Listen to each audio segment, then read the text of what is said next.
They've also got into the habit of, after meditation, smiling and taking that smile out into the world with me. It's a way of taking the piece of meditation out into the world. Okay, for this evening's talk, again, don't know what I'm going to talk about, but what came up at the beginning of the meditation is I wanted to indulge myself this evening. I'm going to talk about the subject which I like most of all, which is meditation itself, Buddhist meditation and its place in the scheme of things.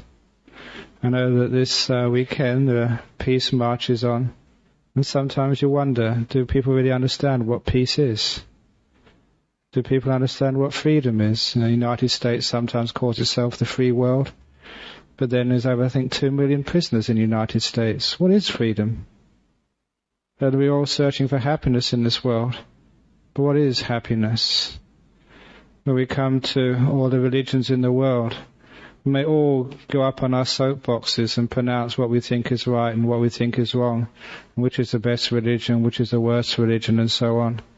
But that really doesn't really cut much ice, as they say. It doesn't really mean very much. Just empty words. What is more important is we teach people just how to find out for themselves, especially the big questions of life. About who are you? Is there such a thing as a God or not? Is there rebirth? Is there karma? What's the purpose of life? All of those big questions which are spiritual, which are meaningful, which are actually the guidelines for one's existence, for one's life, are so important that really we can't just trust what a monk or a priest or a pope or whoever says. We have to find some way of finding these things out for ourselves. And this is the main purpose of Buddhist meditation. As many of you would know, that Buddhist meditation is and has been from the very beginning the central part of the Buddha's teachings, simply because the Buddha became the Buddha by meditating under a wisdom tree, a Bodhi tree. And so meditation is quintessentially Buddhist. But for these days when meditation becomes quite popular, quite faddish, for much of what we call meditation in our Western world, it's relaxation. And there's something much deeper in Buddhist meditation. Relaxation is fine. Relaxation means that you have a greater chance of coping with the difficulties, with the stresses, with the disappointments, with the problems of life. But I think we should all know there's something much more to meditation than that. And indeed, the way of Buddhist meditation goes to the very heart of things. On the way, it sort of brings up a tremendous peace, tremendous sense of contentment, great relaxation, and a sense of ease in one's life. But it moves much deeper into states which are beyond this world, literally, and also states which give you insights, understandings into the answers to the big questions. So the way of meditation is actually teaching people to find out for themselves, giving people a means, a route to learn. I know that many teachers working in schools and universities tell me that their main job is not to impart information, but to impart the way to find out information, to give them skills to inquire and find out the truth for themselves. And that's why that many people find the internet just so fascinating, because there's all this information out there. In Buddhism, really, instead of the internet, the inside net of the mind, where you actually find out heaps and heaps of other information by clicking on into meditation and by finding all those truths, not in the World Wide Web, but in your inside sort of net of truth. And this is what meditation is all about, of finding those ways inside and finding out exactly what's going on. When a person sits down to meditate, what they're actually doing, they're letting go of distractions in the world. Distractions in the world are just ways of trying to seek happiness outside of yourself, outside of this moment. There's always this search for truth somewhere else. In the same way, we think that somebody else is the owner of truth, so you come and ask questions from a monk or from a guru or from some expert. And we have a culture now of having experts. And we think that the people who know all the truths are in universities or they're consultants. There's no consultancy in Buddhism. You are the consultant. You are the expert. So instead of trying to ask questions of somebody else in Buddhism, the whole idea, the purpose of Buddhism, is to act as a mirror and encouragement to find out those answers for oneself.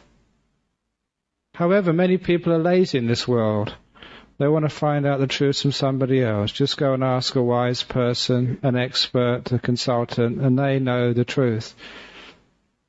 And of course that has caused, or will cause, so many difficulties and problems in this world. If they do know the truth, do you understand what they're saying? So it is why, especially in Buddhism of most religions, always telling you, encouraging, to find out that truth for oneself. That every human being, no matter what race, no matter what gender, no matter what age, able, disabled, or whatever, because everybody has a mind, and in that mind is the truth. Everybody has the opportunity to find out that truth for themselves. Everybody has the opportunity for enlightenment. Not just men, women, not just Asians, Australians, not just university professors, bricklayers, whoever you are, one can find out that truth for oneself. And meditation is the way to find out that truth. And what meditation is doing is going to the source of things, going into the center. Some years ago I gave a simile of the times when I used to go to cinemas in London as a young man. In those days that people would smoke in those cinemas, and I was very happy that they smoked, otherwise this simile would never have occurred. When you'd look at the movie on the screen, but every now and again, especially when it started getting a little bit boring, you would notice that that screen in front of you had a cone of light receding from it. And instead of looking at the screen, sometimes you'd look at that cone of light. Because the smoky air, some of the light was reflected off the smoke particles and formed this very visible cone of light. And you go back to that source of that cone of light. You go to its focus, its origin. The visible cone would actually show where everything was coming from. And then you'd see in the back of the cinema, in a little box high up, there was a bloke, usually, with a machine and just little celluloid going through a bright light. That was all it was. You went to the source of things, the origin of things, and you saw that what you thought was people killing themselves on the screen, what you thought were romantic interludes, what you thought was some frightening monster about to eat up somebody, was just the play of light on a screen. It was a wonderful example of what we mean as delusion, and how we can buy into much of we take to be real. And we can suffer as a result because we don't understand the source of all of this. It reminds me of a simile I haven't told for a while, of a friend of mine who, when he was young, went to the island of Jamaica. In the island of Jamaica, he went to a remote part, a very rough part. It was a very violent island. It still is, have a high crime rate there. And he went to this particular part of Jamaica where they still had drive-in movie theatres. And in this particular movie theatre, instead of having a usual cloth screen, had a concrete screen. This huge reinforced block of concrete, some 1 or 2 feet thick. And he had to ask the people, why on earth, of all of the drive-in movie theatres they'd ever seen in the world, why had this place got a concrete screen instead of a cloth screen? And the answer was this particular town used to like cowboy and Indians, Western movies. And whenever there was, as there always is in Westerns, a gunfight, whenever the cowboys were shooting the Indians or the sheriff was shooting up somebody, whenever there's a gunfight, the people in the audience would also get their guns out and join in. So if they didn't like the sheriff, they'd shoot at the sheriff. If they didn't like the cowboy, they'd shoot at the cowboy. And the poor owner of this cinema had gone through so many cloth screens in the many years he owned the cinema. Eventually, and here comes a terrible pun, he decided to bite the bullet and actually get a concrete screen so that members of the audience could just go for their life and they could shoot whoever they wanted to. This might give an idea for entrepreneurs in Perth to have a theme movie cinema where people can be given guns and they can shoot whoever they want. I'm sure some people in our community would quite like that. But anyhow, in this particular movie, you could see that people were getting involved in the characters because they couldn't see the source of things as they truly are. In the same way, in our life, in the movie of our life, how often do we get involved in the characters, in the dramas of life, not realizing what the source truly is? So I use that simile because it's a simile which was used by, not a simile, but it describes something which was said by the Buddha, of the way to wisdom is seeing things as they truly are. In particular, the word yonisa manasikara, the work of the mind which goes back to the source, the origin of things. That's Buddhist wisdom. So you want to find the origin, the source of things.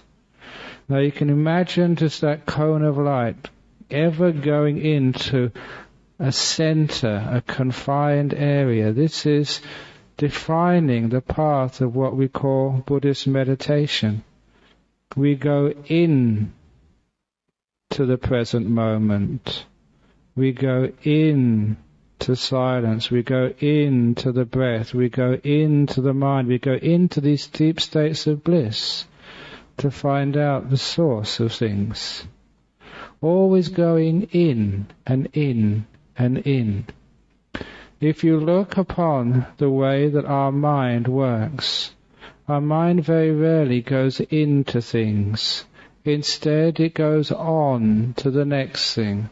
Always on the move. Always going on to the next event, the next distraction, or sometimes going back into the past, but never really going into the middle of things, into the center. Even going into the center of yourself is sometimes very difficult because many people are afraid of themselves. Many people are afraid of the moment. They're afraid of silence. As I've watched people meditate over the years, I've watched people get involved in spirituality. Again, there's a lot of fear comes up because it's the fear of finding out the truth, which may not be what you expect or maybe not what you want. Very easy for any teacher or guru or priest or whatever to come up here and tell people what they want to hear. However, that's not being honest. Instead of telling people what they want to hear, how do people tell people how they can find out what is true, whether they need it or not, whether they want it or not. And this is the way, again, of Buddhist meditation, going into the middle, going into the center of things. So this is where we start by going into the center of time. Even going into the center of time, into this beautiful place called now, is a strange experience for many people. Because when you get into the very center of now, when there's no past and there's no future for you, first of all, many problems and difficulties disappear. How much of the suffering and burdens of life are concerned with what's happened in the past or what's going to happen next? Fear. If we really look just with our wisdom, with our own sense, with just how past and future tortures us, how heavy they are, then we can realize how much freedom from problems and suffering can be found without going anywhere, buying anything, by just being in the moment for a short while. Sometimes people look at their past and look for reasons in the past for what's happening now. They look for problems of abuse in the past, mistakes of somebody else or themselves in the past, guilt and victim psychology.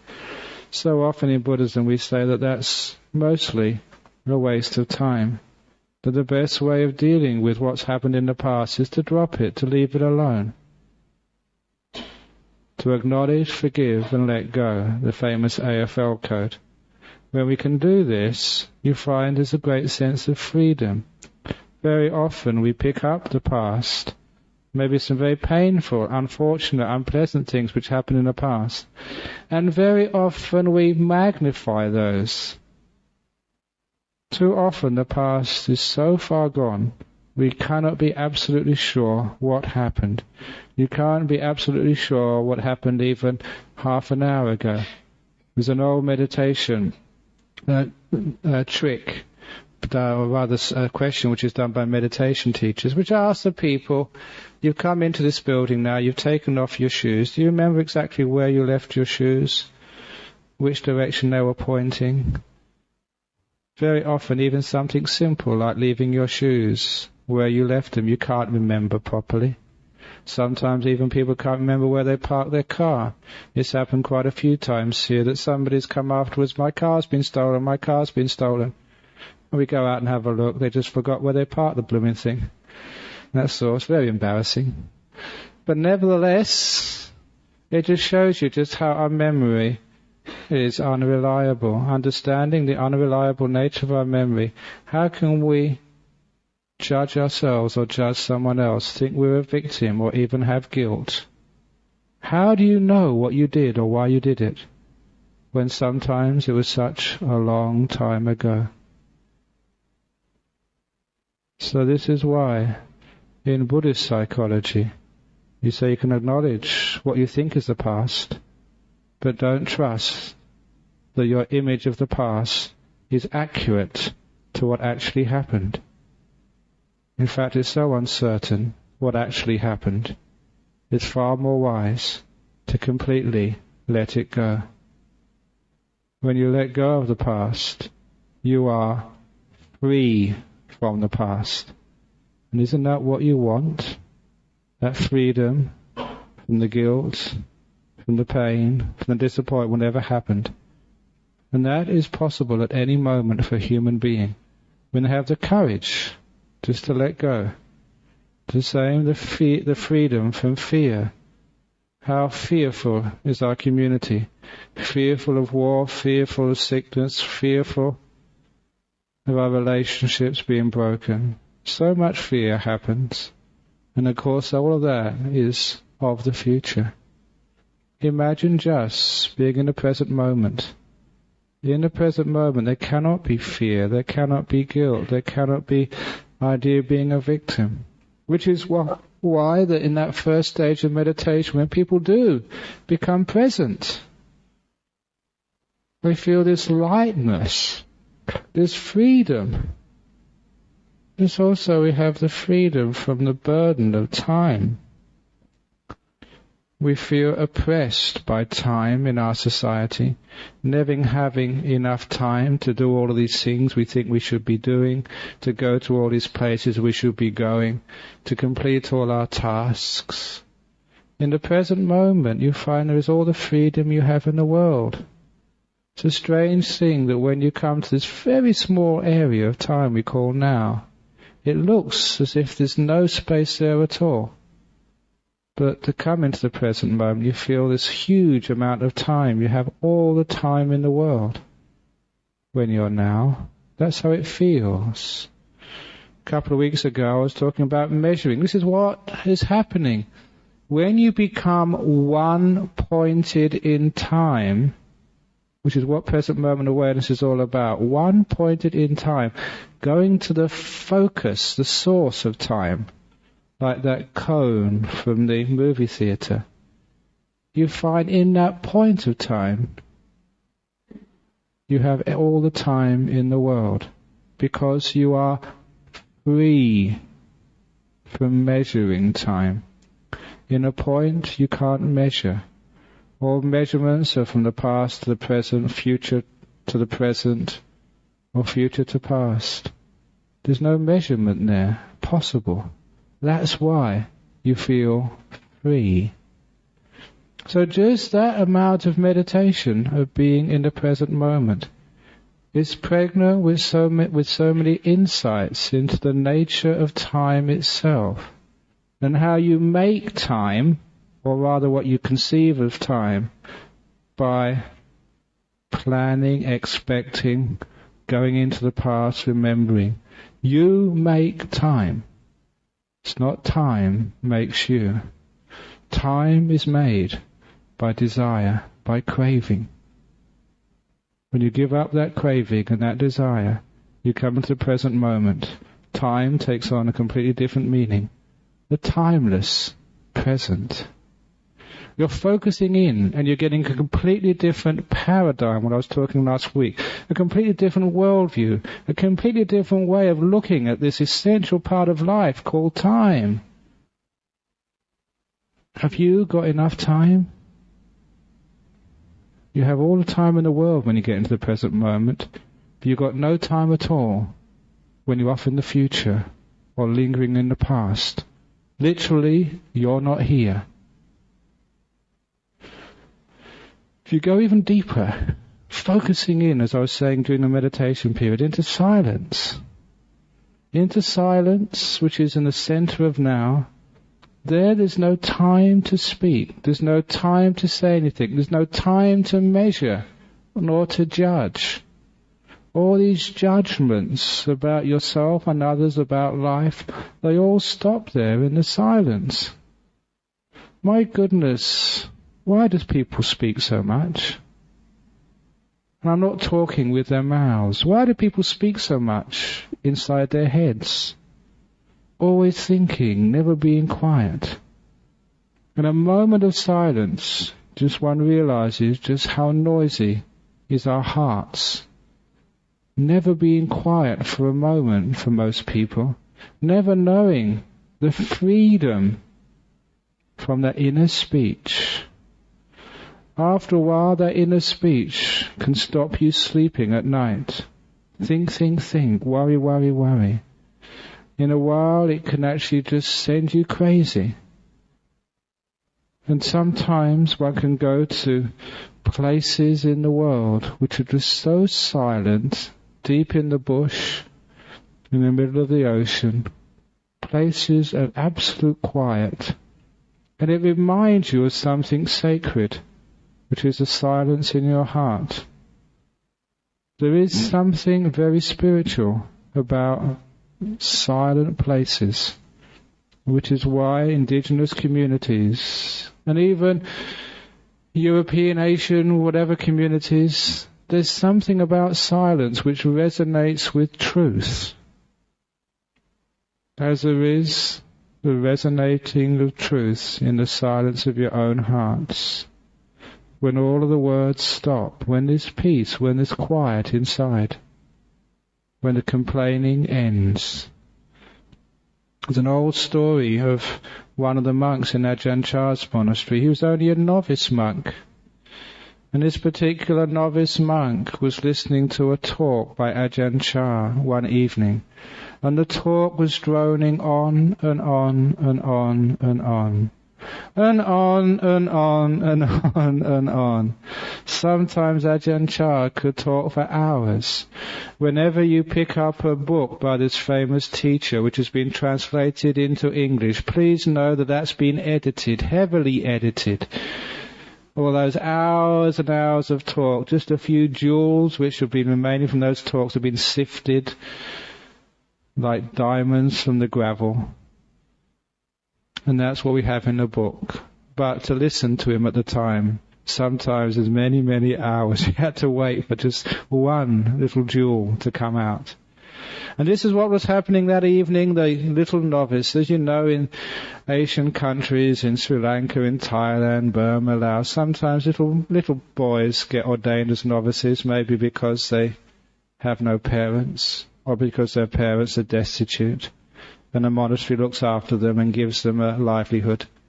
But once this little boy was listening to this talk, and he was getting so bored and fed up. And as a novice, he couldn't walk out of the door. He had to sit there and listen. And he got so mad at Ajahn Chah, he kept on thinking, when is this monk going to stop? When is he going to stop? When is he going to stop? And you know how obsessive the mind can become, like getting into a rut which you can't get out of. When is he going to stop? When is he going to stop? When is he going to stop? And after an hour or so of thinking this in his mind changed. Slightly, but so dramatically.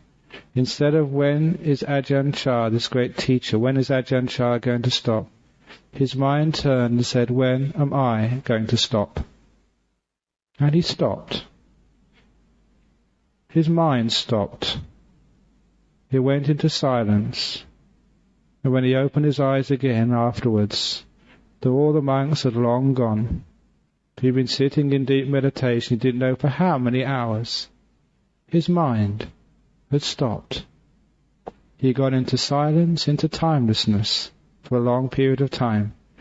A happy little novice.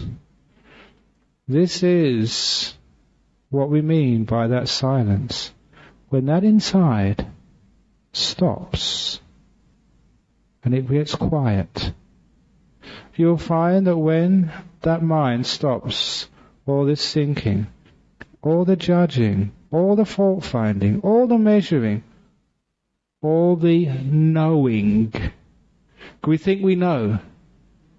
We think we understand because we believe in that inner monologue. This is where you find the deep truth.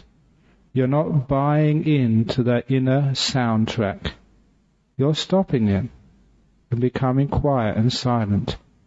In silence is where one finds wisdom, not in the words. There's too many people who think too much, who gather evidence and come to stupid conclusions.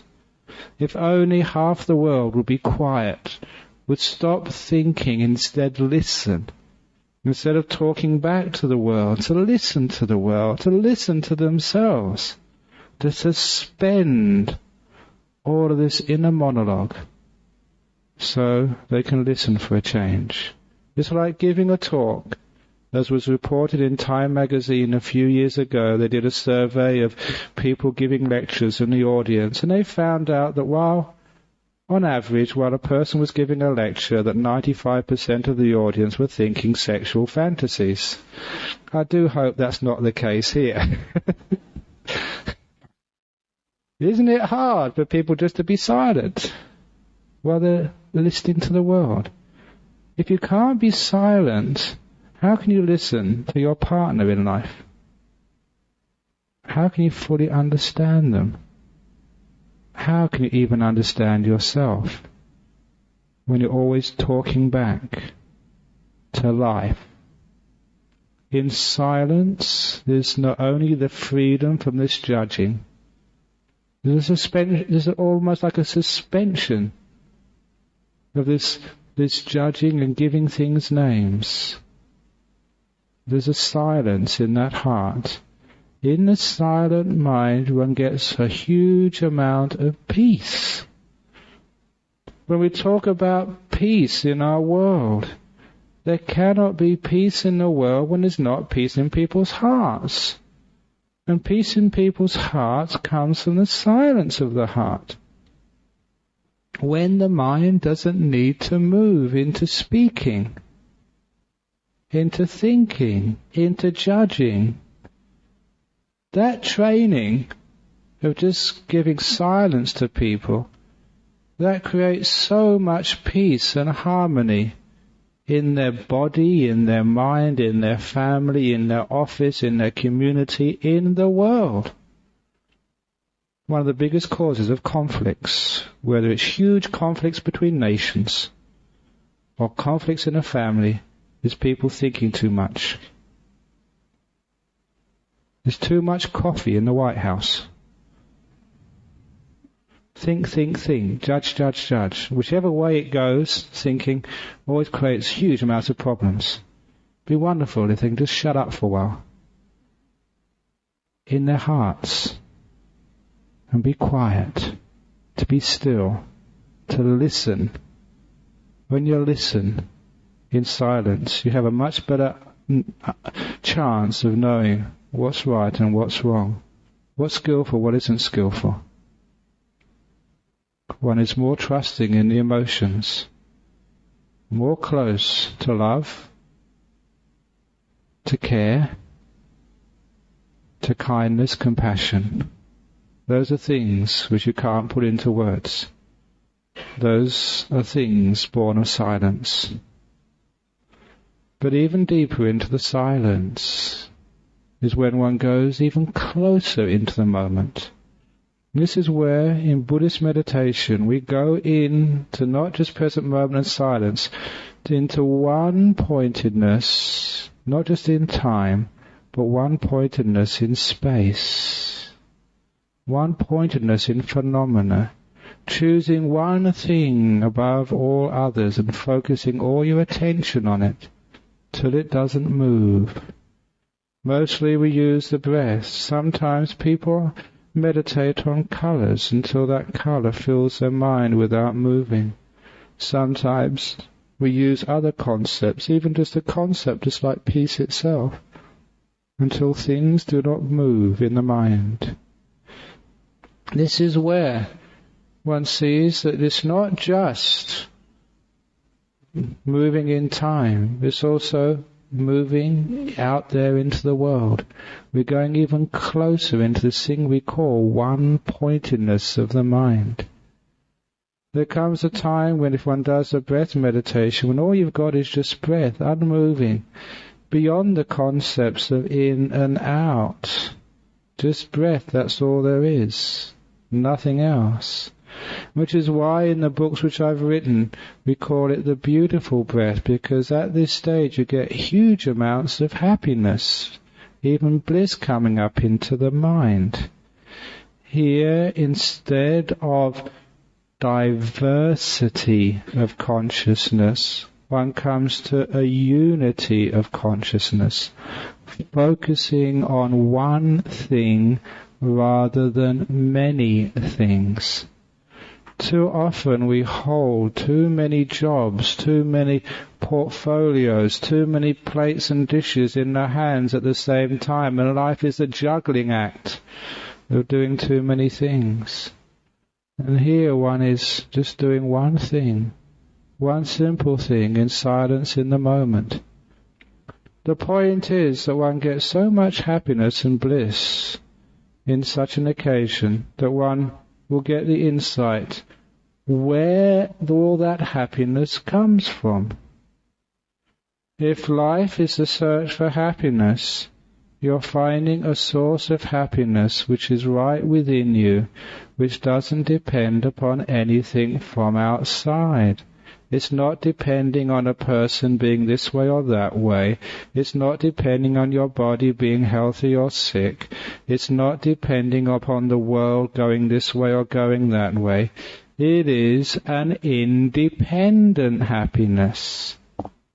Too much of people's search for happiness in the world is conditional happiness. Condition on another person, conditioning on your health, conditioning on the country or your footy team winning or whatever. Too much of our happiness, one should know, is dependent upon so many causes that it is unstable, unreliable, and eventually it goes wrong. This is called suffering in the life. Conditional happiness. What I mean by conditional is you need things to keep it going. Is your happiness in life conditional depending upon other people, depending upon your wealth or your health or your security, the safety of the country or whatever? Those things have to change. There's no way around that. That should be obvious truth. The one thing which you can be sure of and you can know as an absolute truth, the one thing which everyone would admit, is the change, the flux of life, the flux of other people changing, you changing, life changing. That's something which everyone should accept. Yeah, we can accept that as truth. That's so obvious. So why are we investing so much of our happiness in things which are so unstable they could end at any time? If we really want true happiness, we have to go to the happiness which is within. Unconditional happiness, internal happiness, like a spring deep within the human heart of deep peace and stillness, is a revelation in every sense of the word to gain those happinesses of the heart. I do remember even the first time when I meditated as a student, just trying it out just for 5 or 10 minutes, feeling a sense of happiness just by 10 minutes of watching the breath. And that was intriguing to me. Why could just sitting there, just watching your breath go in and out for 5 or 10 minutes, give that taste of freedom? When I was taught to believe, that happiness came from chasing girls, or your soccer team winning, or going to the pub, or becoming rich, whatever else, that's what I thought was happiness. But there was something else which taught me happiness. Too many people in this world are just a sheep. They just, whatever anyone else says is happiness. You look upon the movie guide, what other people say is a good movie, and you go then, because everyone else says it's a good movie, you say it's a good movie, because it's been nominated for an Oscar, you mean it must be a good movie because everyone else thinks it's a good movie. My goodness, there's so many sheep in this world. I remember again the first time I took beer. The first time I had a glass of beer as a young 14-year-old, breaking the law, of course. I was, being stupid. I don't recommend that. But the thing which I always remember was just how terrible it tasted. And why sane people could spend so much money buying that stuff and making such a big business out of it. What was the big deal of having beer and getting drunk? However, because everyone else was doing it, because everyone else said it was so much fun to go and get a beer, after about 4 or 5 months my perception had changed. I liked it. You could see just all my likes and dislikes were just following what other people said I should like and shouldn't like. Too few people actually challenge and ask questions for themselves. Is that fun? Or is that not fun? Even watching TV. Is that fun or is it not fun? Coming to the Buddhist Society. Is it fun or is it not fun? Whatever it is, be rebellious and at least ask questions to find out what real happiness truly is in your life. Is it really happy just getting your big house and paying off your mortgage and getting a nice car and going to Europe on holidays? Is that real fun? So why do you work so hard for that? Challenge. The thing is that with the power of meditation, you're coming to something which you know as a direct feeling experience. This is much more fun than anything you've had before. You get deeper into those beautiful breaths, you get into these beautiful nimittas, these lights in the mind, which have got huge amounts of power and bliss. You're upping the bliss enormously. Very often when people first get these nimittas, these lights in the mind in meditation, they can't handle it. They get afraid. It's too powerful. They certainly come out with a smile on their face. These are huge amounts of happiness. One of the first deep meditations which I had as a young man, I only must be about 19 at the time, that was more blissful than sexual intercourse. And that, of course, if you have experiences like that, you will really, what the heck is going on? I use that simile sometimes when I go to teach meditation in prisons. It's an amazing sales pitch which gets all the prisoners really interested. But that is actually true as an experience. Why? is there's so much happiness there, with so much stillness and so much peace. So what it's actually saying there is what people think of as happiness in this world does not need to be sought for outside of yourself. You don't need to pay money for that. You don't need to sacrifice so much for this. And that is right inside of your hearts, any moment, at any time. If you can only access this and learn just how to let go of your obsession with the future and the past, and with chat talking, the two biggest obstacles, and just go into the moment, go into the silence, go into the breath. Again, these beautiful nimittas. Those nimittas, those lights in the mind, the simple light. I'm not talking about the many, many lights, but just the very simple and pure ones. The insight comes that that is a reflection of your mind. Those people who want to know what the mind is, this thing we call a mind, this is where you experience it directly. The nimitta is like similar to you looking at your face in a mirror. Here the mind is observing the mind in a mirror, as it were. For those people who think the mind has got something to do with the brain, straight away that this should be quite clearly seen to be false. These are where very deep insights come up, because you're having bare experience, you're having data which shows you some great truths, which would be wonderful to find out for yourself, so you actually know for sure, you don't have to believe other people. The reason why you know that this has got nothing to do with the brain, because it's got nothing to do with the body. By this time, when these beautiful deep lights come up into the mind, during the deep stages of meditation with lots and lots of bliss, the body has long since disappeared, to the point that you cannot hear anything with your ears, you can't feel anything with your body. All sight, sound, smell, taste and touch has completely disappeared. The 5 external senses by which you explore the world and know your body have gone. They've ceased, they've turned off. What you're left with, as I said already, is the mind. What in Buddhism we call the 6th sense. You're face to face with that mind. You're just with that mind. It's the pure mind, with all those other 5 senses disappeared. Another simile which I've given before, which is very pertinent, is a simile of the emperor who's clothed from head to toe with 5 garments. Imagine an emperor who's got boots which go way up past his knees. He's got trousers which cover from his waist way below the top of the boots, to his calves.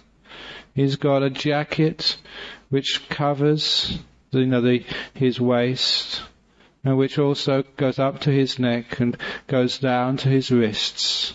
He's got gloves which cover his hand. He's got a helmet which covers his head. The whole of his body is covered by the helmet, by the gloves, by the tunic, by the trousers and by the boots. So there's no part of that emperor's body which you can see. In that simile, the emperor stands for the mind, and the 5 pieces of clothing stand for the 5 senses of sight, sound, smell, taste, and physical touch, which are obscuring this mind, covering it over, so you don't know what the mind is, because it's always covered and layered by these 5 external senses. No, the only way you can know what the emperor truly is to take off all of those 5 garments. To see that emperor as he truly is, naked, with no clothing on at all. And this is the job of meditation, to take off sight, sound, smell, taste and touch, and to see the mind when it's removed far away from those 5 things. And this is what happens in a time with the beautiful nimittas. You are far away from the body. Someone can call you, you don't hear them. Someone can tap you on the shoulder, you won't feel it, even at this time. And you're very, very happy inside. Even going to this stage, there's other deeper stages than this. Even going to this stage, when the nimitta gets very, very stable and still, you can stay there for long periods of time. There can come a time when you can just ask yourself little questions such as, what is my earliest memory? Which is a way of getting into your past lives. When the mind is so still, has been empowered by that bliss, there's one other thing which you will find out at these stages, that the energy of the mind is measured by its happiness. Those people who've got little energy get depressed. Even when your energy gets worn out from a busy day, you can get angry, grumpy. All that anger, grumpiness, crankiness, depression is all a sign of low mental energy. When the energies get cranked up, when they get increased, when you get lots of energy, you get happier. If you have those of you into caffeine, if you have a strong cup of coffee, you usually feel happy. And when you get up in the morning, it's best not to talk to you until you've had your first cup of coffee. Because you're angry, you're grumpy, you can easily sort of, why is that? Because you've got low energy. The stronger the mind, the more you can remember, and the clearer that memory will become. Even as a student, when I started getting some good meditation, that helped my memory enormously. So you can actually remember. Now the times when you can not only remember the answers to the questions in the examinations at university, but I even remembered the time when the lecturer said that. Had the question there, and you could visualize the lecturer in the lecture theatre saying that particular point which came up in that examination. You know, like many people, you think that everyone has those abilities or everyone has a good memory, but obviously they don't, because they hadn't trained the mind in mental energy, in that strength of mind. Now, if you want to answer the really deep questions of life, you need that degree of energy and strength in your mind. Which is why in these days when I teach meditation retreats, I encourage people, get a nice deep meditation, you get your bliss coming up, you're really happy, and you've got this very, very strong mind and very still mind. Ask yourself really important questions, such as, what's my earliest memory? That's how you find out that yes, you have lived before. Because you get memories of your childhood. You get memories of your birth. You get memories even of the time in your mother's womb. Anyone who says that you can't feel, you don't know in those situations, this is your own experience. You can say, no, that's not right, because you were there and you knew. You can even go further back and get your memories of a previous life, another time, another place.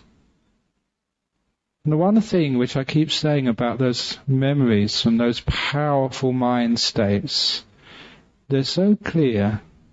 They always come, real past life memories always come with the knowledge and the certainty, yes, that was me. No doubt at all. In the same way that you know that you drove your car this evening, those of you who came in a car, you've got no doubt that actually you drove here if you came in a car. Absolute certainty, no doubt at all about it. Even more certain than that. Very clear memory. And then you can find out for yourself about all these teachings. Is there such a thing as rebirth or not? You can also find out about karma as well, this other very important Buddhist teaching.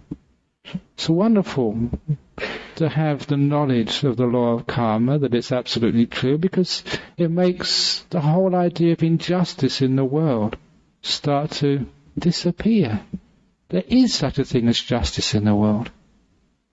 Only sometimes we haven't got the big enough picture. We can't see everything which happened. So we don't know, why did this happen to me? Because you haven't seen all the causes. You haven't seen the full picture. Because you haven't seen the past lives. And the meaning of life. When you have this huge picture of not just one life, not just two lives, but many lives. My goodness, that starts to give you an idea about what this human existence is all about. So short.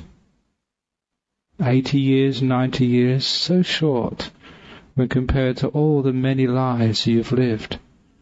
Sometimes they're just 5 years, 1 year, sometimes 20 years, sometimes old, sometimes young, sometimes a male, sometimes a female. My goodness, if you realize how many times you've been the opposite gender, where'd all this gender superiority, inferiority, how could that last? How can this racism, genderism, speciesism, where we think we're so superior than animals, all this I am special business, can all disappear when one's seen how many beings one has been over those years? This is where one starts to find out the truth of those ideas, deep questions about life, about the world, about nature, about the cosmos. In particular, when one finds, just in those deep states of meditation, just how the mind is independent of this body. One realizes why there is such a thing as rebirth. Sight, sound, smell and taste. Sight,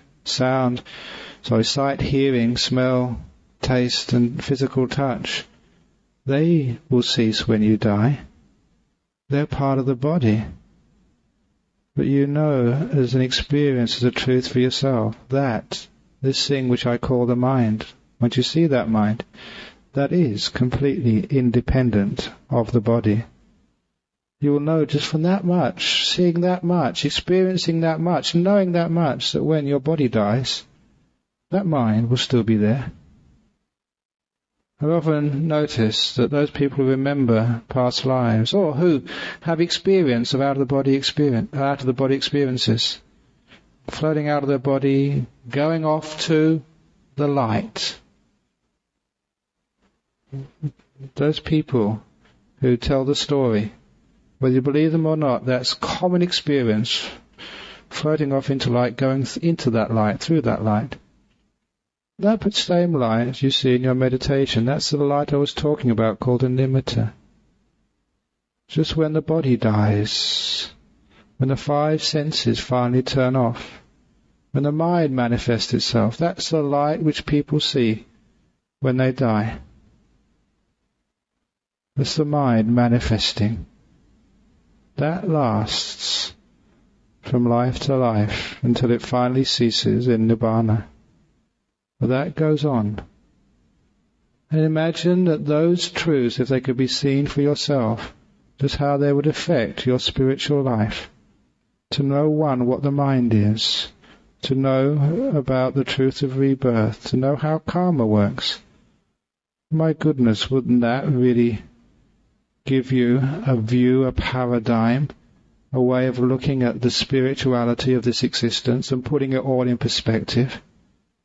Giving that huge big picture so we go to the source, the truth of things, and we don't get so caught up in just the few material possessions of this life which we have to leave. You've been so wealthy in previous lives and so poor. You've let go of so much already. You've had so many relationships, you've had so many children. Why do we get caught up just in this one? In this little episode of this huge saga of many lives? When we can see the full picture, it will have to give us this sense of detachment, sense of not being so caught up, so intrigued in this one little episode we call our life. So the power of meditation is not just for relaxation or for giving you bliss, even though that is a marvelous sales pitch and a marvelous encouragement to get deeper into this path of meditation, but it starts to unravel the basic truths of life, of existence, of who you are, why you are, what is happiness, where you've come from, where you're going to. So this is why in Buddhism we encourage and teach meditation as the heart of this path, this religion, this spirituality. Not so that you can just learn from other people, not just so you can read books and memorize and just be a person who goes on other people's experiences, but so that you can know for yourself, understand for yourself, penetrate for yourself these timeless truths. So in Buddhist meditation, it's not just for relaxation. It's not just for healing this body, because sometimes in Buddhism, what the heck? It's one body, another body, you heal this one, you've got to go through another one afterwards. And just the health of the body. You know, when you see the big picture, it doesn't seem to be such a big deal anymore. Okay, you try your best, but it's not such a big deal. The length of your life, so what? 10 years, 80 years, 50 years? Why make such a big deal about it? Why keep all these old bodies of yours going? It's just like keeping an old bomb of a car on the road when you get a new model very easily. Why? It's not so much a matter of life and death. That's supposed to be the biggest thing in the world, a matter of life and death. You can break all sorts of rules, go through red lights, break speed limits, a matter of life and death. Buddhism, that's not the most important thing in the world. Because you've lived and died many times. The most important thing is not a matter of life and death, but a matter of how you're living. It's the how, not the length, not the measures. So these are ways you can find out these truths for yourself. Really understand as your own personal experiences. And that's really, in my opinion, that's what makes Buddhism special, this path special. To be understood, each wise person for themselves. And meditation is not that hard. In fact, it's much harder not to meditate. In the sense that you'll have many more problems, many more difficulties, more stress, more burdens in life. So when you really get into the meditation, it just gets so easier, so freer, so more peaceful, so much more happiness. Whatever you're doing in your life gets smoother with less obstacles. And eventually, if you really get into it, this is where it can lead to finding out these great truths, finding out for yourself. Sometimes you think the only way we know who's right and who's wrong with all these religions and truths is to wait till we die. Then you'll know. It's too late then. Find out now. Have a lot of bliss, enjoy yourselves. When you have all that bliss inside, enjoying yourself, you don't need so many external things. It's good for the environment, meditating. You don't have to spend so much time, with big DVDs and all this other stuff which costs lots of money and take a lot of resources from the environment. Imagine if all you needed to do is just go home and sit meditation. You get all the happiness and pleasure in the world. You don't need so much to have fun in life. So it's good for the environment. So this is a little way of explaining about Buddhist meditation, to actually finding out for yourselves about these great truths. And instead of people saying, it doesn't really make sense, instead of going on the rational world, which is all coming from your conditioning, get beyond that conditioning. See things as they truly are. Not thinking your way through these, but seeing into them. Present moment awareness into timelessness. Wow, that's so nice. Silence. There's not much all this talking inside. Wow, that's great. And then let go of the five senses in the body. Just get into this beautiful mind. Wow, that's so nice. And so much wisdom and understanding comes as well. Traditionally, men and women have become enlightened, not through thinking, not through reading, but by stopping. The way to wisdom. So that's the talk this evening on Buddhist meditation, the way to wisdom. Okay, anyone got any comments, questions or complaints?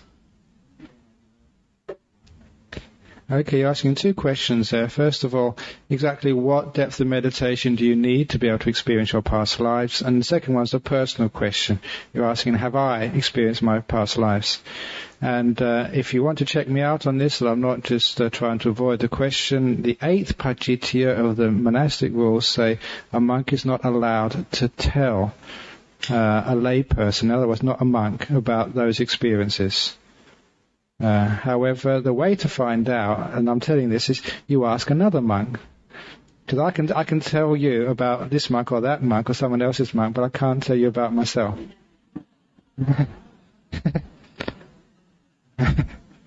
So that's a little way around it. But it's good actually not to ask those questions of monks, if at all possible, because sometimes you put them on the spot. But there certainly are monks who can remember their past lives. And secondly, and nuns and other people, how much deep meditation do you need? Or you really, first of all, I always thought that actually you did actually need the full jhanas and come out afterwards. But I think that just to get even to that stage of even nimittas, this very beautiful bliss states of the mind, it gives the power of the mind. Then I think that might be enough to experience like a past life. You do need stillness, you do need power to be able to ask that question and allow the answer to come up. And again, this is why in my retreats that I encourage people to do this. And even if they don't get their past life, they get early life memories. You know, when you were a little child, a little baby, when you were at school, sort of things you just cannot remember, you know, just ordinarily. And most people can actually do that. At least they can get some early life memories, which really shock them because they realize just how meditation works and how past lives memories actually work. They may not get the full thing, but they get enough, close enough, that when you're sort of 1 year of age. Can you remember when you were 1? How many people can remember what they were doing when they were 1 year of age? Okay, but in meditation, you can all can. Direct experience. Feel what it's like to be a baby. Yeah?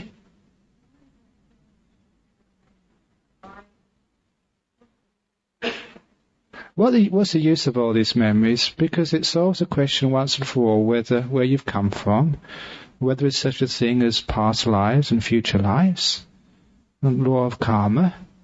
So it answers the big religious questions. Because, these days, is it just one life you're living? Or is it many, many lives? You can imagine just, if you could remember many lives and you knew that rebirth or reincarnation was an absolute truth because you know it, you've been there. Just the same way you can know that Paris exists because you've been there. It's not just an idea, a fiction. If you can remember those things, it actually changes the whole way you live your life.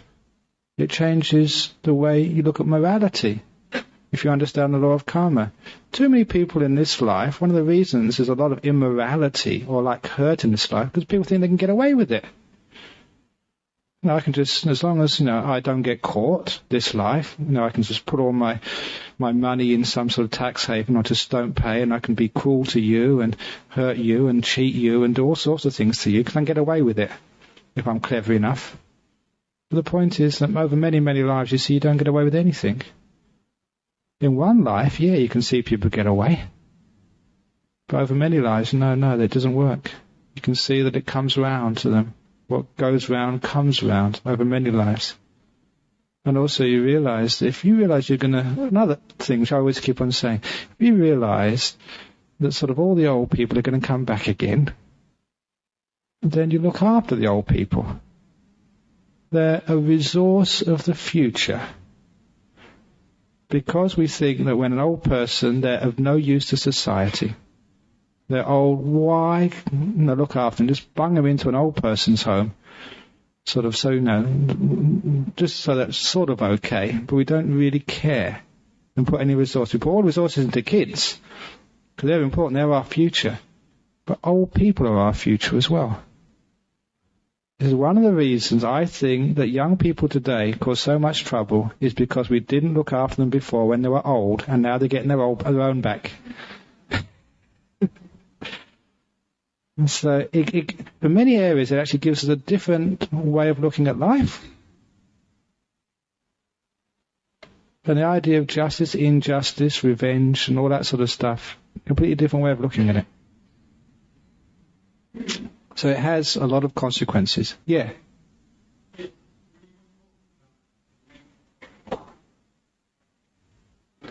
Very good. You're asking a question about time.